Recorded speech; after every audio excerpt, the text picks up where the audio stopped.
അതപ്പോൾ കുട്ടികൾ ഞെട്ടിക്കാണ്ടല്ല നമുക്ക് വീട്ടിൽ തന്നെ ഒരു ഫ്രൂട്ടി ഒരു ഉണ്ടാക്കി കൊടുത്താലോ. അപ്പോൾ നമുക്കൊരു നല്ല പഴുത്ത മാങ്ങ, നല്ല മധുരമുള്ള മാങ്ങയായിട്ട് അത് കട്ട് ചെയ്ത് മിക്സീൻ്റെ ജാറിലേക്ക് ഇടുക. 1 കപ്പ് പഞ്ചസാരയും കൂടി ഇട്ടിട്ട് അതൊന്ന് പേസ്റ്റ് ആക്കുക. മാങ്ങേൻ്റെ മധുരം അനുസരിച്ച് പഞ്ചസാരേൻ്റെ അളവ് ഇട്ട് എനിക്ക് 1 കപ്പ് മതിയായിരുന്നു.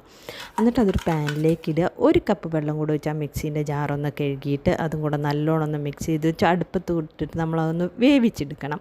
അപ്പോൾ അത് കളറ് നല്ലൊരു യെല്ലോ ഇഷ് പോലെ വരും. അപ്പോൾ എന്നിട്ടൊന്ന് തണുത്തതിന് ശേഷം ഒരു പാത്രത്തിലേക്ക് മാറ്റിയിട്ട് ഇനി അതിലേക്കൊരു 3 കപ്പ് വെള്ളം ഒഴിച്ചിട്ട് ആദ്യം 1 കപ്പ് ഒഴുക്കി ഇളക്കി കൊടുക്കുക. പിന്നെ ഒരു 3 കപ്പും കൂടും, പിന്നെ 2 കപ്പ്, അപ്പം 3 + 1 4 കപ്പ്.